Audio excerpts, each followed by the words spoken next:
Next first சாப்டரோட book back 1 marks பார்க்கலாம். Okay, first 1 mark என்ன கொடுத்துருக்கோம் அப்படின்னு கேட்டால், ஸோ இப்போ வந்து ஒரு ரெண்டு ஐடென்டிக்கல் சார்ஜஸ் கொடுத்துருப்பாங்க பாருங்க. 2 ஐடென்டிக்கல் பாயிண்ட் சார்ஜஸ் சொல்லிட்டான். ஸோ ஐடென்டிக்கல் பாயிண்ட் சார்ஜ்னு என்ன மீனிங்? இது ஒரு -10 அப்படின்னு சொன்னால் இதுவும் -10 தான். இது ஒரு -20ன்னு சொன்னால் இதுவும் -20. So 2 identical point charges magnitude -q fixed as shown in the figure. இங்கேயும் இந்த ரெண்டு சார்ஜை வந்து நம்ம ஃபிக்ஸ் பண்ணியாச்சு. அடுத்து நெக்ஸ்ட் என்ன சொன்னால், a third charge plus q so placed midway between the two charges at a point p. இந்த ரெண்டுடைய மிட் பாயிண்ட் நம்ம என்னென்ன எடுத்துக்கோம், பின்னு எடுத்துகிட்டு அந்த பியில் வந்து இன்னொரு ப்ளஸ் q அப்படின்னு சார்ஜ் ப்ளேஸ் பண்ணுறோம். ஸோ கவனிங்க, இங்கே -q இங்கே -q. ஸோ ரெண்டு பக்கம் -q இருக்குது. அதுக்கு நடுவில் மிட் பாயிண்ட்டில் நம்ம ப்ளஸ் q அப்படின்னு ஒரு சார்ஜ் வச்சுட்டு, suppose the charge -q is displaced a small distance from p to the direction indicate by the arrows. என்ன சொல்லிட்டா, அதாவது சப்போஸ் இந்த சார்ஜ் வந்து இந்த ப்ளஸ் q வந்து நம்ம என்ன செய்கிறோன்னா இந்த டைரெக்ஷனில், அதாவது இங்கேருந்து இவர் டிஸ்டன்ஸ் மூவ் பண்ணுறேன், இல்லைனா இங்கேருந்து இவர் டிஸ்டன்ஸ் மூவ் பண்ணுறோம், அப்படி இல்லைனா B1 இந்த டைரெக்ஷன் மூவ் பண்ணுறேன், இங்கே டைரெக்ஷன் மூவ் பண்ணுறேன். ஸோ இதோட ஏரோ மார்க் தகுந்த மாதிரி இந்த ப்ளஸ்ஸை வந்து நம்ம ஷிஃப்ட் பண்ணால் அப்படியே மூவ் பண்ணால் எந்த இடத்துல நமக்கு அந்த ப்ளஸ் q வந்து ஸ்டேபிளாக நமக்கு இருக்கும், அது வந்து ஸ்டேபிளாக சேஞ்ச் ஆகாமல் எப்படி இருக்கும், அதாவது அதோட மேக்னிடியூட் சேஞ்ச் ஆகாமல் இருக்கணும் அப்படின்னா எந்த டைரெக்ஷன் மூவ் பண்ணணும் அப்படின்னு சொல்லி கேட்குறான். ஸோ அப்போ எந்த டைரெக்ஷன் மூவ் பண்ணணும், நமக்கு இங்கே A1 சைடு மூவ் பண்ணால் இது ப்ளஸ் இது மைனஸ், ஸோ அட்ராக்ட் இச்சதாக இருக்கும். ஸோ கண்டிப்பாக அதோடைய மேக்னிடியூட் வந்து நமக்கு சேஞ்ச் ஆகும். அதே இந்த பக்கம் டைரெக்ஷன் மூவ் பண்ணாலும் இது -q, ஸோ கண்டிப்பாக சேஞ்ச் ஆகும். ஸோ இந்த A1 A2 பக்கம் கண்டிப்பாக ஸ்டேபிளாக இருக்கிறதுக்கான வாய்ப்பு கிடையவே கிடையாது. ஏன்னா இங்கே ரெண்டு பக்கம் நமக்கு என்ன இருக்குது, சார்ஜ் இருக்குது. அப்போ நிச்சயமாக அதை அஃபெக்ட் பண்ண தான் செய்யும். ஆனால் B1 B2 சைடு பார்த்துங்க, இங்கே எந்த ஒரு சார்ஜஸ் கிடையாது. அதனால் நமக்கு எங்கே பாசிபிலிட்டிஸ் இருக்குது அப்படின்னு கேட்டிங்கன்னா அது ஸ்டேபிளாக இங்கே இருக்கும். B1 அண்ட் B2 சைடு வந்து நமக்கு ஸ்டேபிளாக இருக்கிறதுக்கான வாய்ப்பு ரொம்ப அதிகமாக இருக்குது. ஓகே, ஃபஸ்ட்டு 1 மார்க் ஓகேவா. செகண்ட் 1 மார்க்கு என்ன கேட்குறேன்னா, யூனிஃபார்ம் எலக்ட்ரிக் ஃபீல்டு வந்து இதில் எது கிடைக்கும் அப்படின்னு சொல்லி கேட்குறான். ஸோ பாயிண்ட் சார்ஜுக்கு யூனிஃபார்ம் எலக்ட்ரிக் ஃபீல்டு கிடைக்கிறதுக்கான வாய்ப்பு கம்மி. ஏன்னா பாயிண்ட் சார்ஜ் அப்படிங்கிறது ஜஸ்ட்டு நம்ம வைக்கக்கூடிய ஒரு ப்ளஸ் க்யூங்கிற சார்ஜ். இது வந்து நம்ம ஒரு டெஸ்ட் சார்ஜ் வச்சு தான் நம்ம எந்த இடத்த எடுத்துக்க முடியுமே தவிர இந்த பாயிண்ட் சார்ஜ் யூனிஃபார்ம் ஃபீல்டு அப்படின்னு சொல்ல முடியாது. அதே மாதிரி infinity uniform line charge. Infinity uniform அப்படிங்கிறது என்ன மீனிங்? இப்போது காஸ் அப்ளிகேஷன் படிச்சிங்க.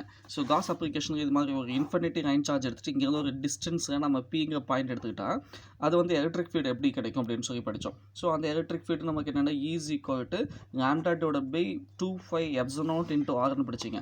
அப்போ அது எதை டிபெண்ட் பண்ணியிருக்கு, லாம்டாவை டிபெண்ட் பண்ணியிருக்கு. அப்போ கண்டிப்பாக இங்கேயும் யூனிஃபார்மாக இருக்குது, லைன் சார்ஜும் யூனிஃபார்ம் இருக்குது, பாசிபிலிட்டிஸ் கிடையாது. அதே மாதிரி ஸ்பெரிக்கல்ஸ்ன்னு யூனிஃபார்மாக இருக்க பாசிபிலிட்டிஸ் கிடையாது. ஏன்னா இப்போ தான் நான் சொன்னேன், காஸ் அப்ளிகேஷன் படிக்கும்போது outside the surface electric field இருக்கும், on the surface electric field இருக்கும். பட் இன்சைடு எப்பவுமே என்னது 0ன்னு படித்தோம். ஸோ அதனால் ஸ்பெரிக்கல்ஸ் பாசிபிலிட்டிஸே கிடையாது. ஆனால் இன்ஃபினிட்டி பிளேன் சீட் எடுத்துக்கலாம். So infinity plane sheet topic என்ன சொன்னால், நம்ம இன்ஃபினிட்டி பிளேன் சீட் அப்படின்னா இப்போது இது மாதிரியான ஒரு இது மாதிரி ஒரு பிளேன் சீட் எடுத்துட்டா, இந்த பிளேன் சீட் இங்கிருந்து நம்ம டிஸ்டன்ஸ் பார்க்கும்போதும் சரி, இங்கே டிஸ்டன்ஸுக்கு பார்க்கும்போதும் சரி, எலக்ட்ரிக் ஃபீல்டு என்ன கிடைச்சது நமக்கு என்னது 2ε0 கிடைக்குமா. ஸோ இந்த பக்கம் பார்த்தாலும் என்னது 2ε0. ஸோ இந்த பிளேட்டில் எந்த பக்கம் பார்த்தாலும் நமக்கு என்ன கிடைக்கும், σ/ε0 தான் கிடைக்கும் அப்படின்னு சொல்லி சொன்னோம். அப்போ யூனிஃபார்மான எலக்ட்ரிக் ஃபீல்டு கிடைக்கிறதுக்கான பாசிபிலிட்டிஸ் எங்கே இருக்குது, இன்ஃபினிட்டி பிளேன் சீட்டு தான் பாசிபிலிட்டிஸ் இருக்குது. ஓகே, அடுத்தது third question. The ratio of the charge is the following the electric field pattern. அதாவது இந்த டயக்ராமில் எலக்ட்ரிக் ஃபீல்டுடைய பேட்டர்னுக்கு ரேஷியோ என்னன்னு கேட்கலாம். ஒன்றுங்க. ஸோ எலக்ட்ரிக் ஃப்ளக்ஸுங்கிறது என்னது, the number of lines entering. So எத்தனை லைன்ஸ் இதுக்குள்ள என்ட்ராச்சோ அதையும் எத்தனை லைன்ஸ் அதை விட்டு வெளியே போச்சோ அதுக்கும் ரெண்டு ரேஷியோ பார்த்தா அதுதான் கான்செப்ட், எதுவும் கிடையாது. ஸோ நம்ம எலக்ட்ரிக் லைன்ஸில் படிச்சிருப்போம். எலக்ட்ரிக் லைன்ஸ் வந்து always starting from positive to negative சார்ஜ்னு படிச்சிருப்பீங்க. ஸோ அதே தான் இங்கே ஒரு லைன்ஸ் வந்து எவ்வளோ லைன்ஸ் இதுக்குள்ள என்ட்ரு ஆகுது, எவ்வளோ லைன்ஸ் நமக்கு என்னது வெளியே போச்சு அப்படின்னு சொல்லி அர்த்தம். ஸோ என்ட்ரிங்கை வந்து அவன் என்ன செஞ்சுட்டான்னா இப்படி ஏரோ மார்க் இண்டிகேட் பண்ணிட்டான். ஓகே, வெளியே போகக்கூடிய சார்ஜஸ் என்ன செய்யணும்னா ஏரோ மார்க் போடாமல் இது மாதிரி டாட்டட் போட்டுப்பான், ப்ளஸ் ஏரோ மார்க்கும். அதாவது ஃபார் எக்ஸாம்பிளுக்கு இங்கே பாருங்கள், 11 சார்ஜஸ் வந்து இதுக்கு என்ட்ரு ஆகும். 1 2 3 4 5 6 7 8 9 10 11 சார்ஜஸ் என்ட்ரு ஆகுது. அப்போ 11 சார்ஜஸ் கண்டிப்பாக வெளியே போகும், அது லீவிங் ஆகும். அது மட்டும் கிடையாது, இங்கே இருக்கக்கூடிய சார்ஜஸ் இந்த ஏரோ மார்க்ஸ் போடமுக்கு பார்த்தீங்கன்னா அந்த சார்ஜஸும் வெளியே போக தான் செய்யும். அப்போ என்ட்ரிங் சார்ஜ் என்னன்னு சொல்லிட்டேன் 11 அப்படின்னு சொன்னால் இந்த ஏரோ மார்க் இல்லாததையும் நம்ம லைன் கவுண்ட் பண்ணால் எத்தனை வரும் 25 வரும். அப்போ ரேஷியோ நமக்கு என்னது 11/25. ஓகே, என்ன ஃபார்முலா சொன்னேன், the number of lines entering to number of lines என்னது லீவிங், எவ்வளோ லைன்ஸ் என்டர் ஆச்சு எவ்வளோ வெளியே போச்சு, அது ரெண்டோடைய ரேஷியோ. ஓகே, அடுத்தது 4th கொஷின் என்னன்னு கேட்டீங்கன்னா, an electric dipole is placed at an angle theta. Okay, எத்தனை டிகிரி கொடுத்துட்டான், தீட்டா வந்து 60 டிகிரின்னு கொடுத்துட்டான். ஸோ எலக்ட்ரிக் ஃபீல்டு என்ன கொடுத்தாச்சு, 2 × 10⁵ கொடுத்தாச்சு. It experience torque equal to, so டார்க்கும் அவனே கொடுத்துட்டான். ஆனால் என்ன கேட்குறான், சார்ஜ் கேட்குறான். சார் என்ன சார் கொஷின் அப்படின்னு கேட்டால், tau is equal to formula நமக்கு என்னது, tau is equal PE sin θ அப்படின்னு சொல்லி படித்தோமா. ஓகே, P அப்படின்னா மீனிங் என்னது, டைப்போ மூமெண்ட்டா. ஸோ டைப்போ மூமெண்ட்டோடைய ஃபார்முலா நம்ம என்ன படித்தோம், 2Q × 2Aன்னு படிச்சிருப்பீங்க. Q × என்னது 2Aன்னு படித்தேன். ஸோ அதை சப்ஸ்டிட் பண்ணுங்கள். Tau is equal to Q × 2A. ஈன்னு மீனிங் எலக்ட்ரிக் ஃபீல்டு. ஸோ அந்த எலக்ட்ரிக் ஃபீல்டு அவனே கொடுத்துட்டான். ஸோ அப்படியே வச்சுக்கோங்க. அடுத்து என்னது சைன் தீட்டா.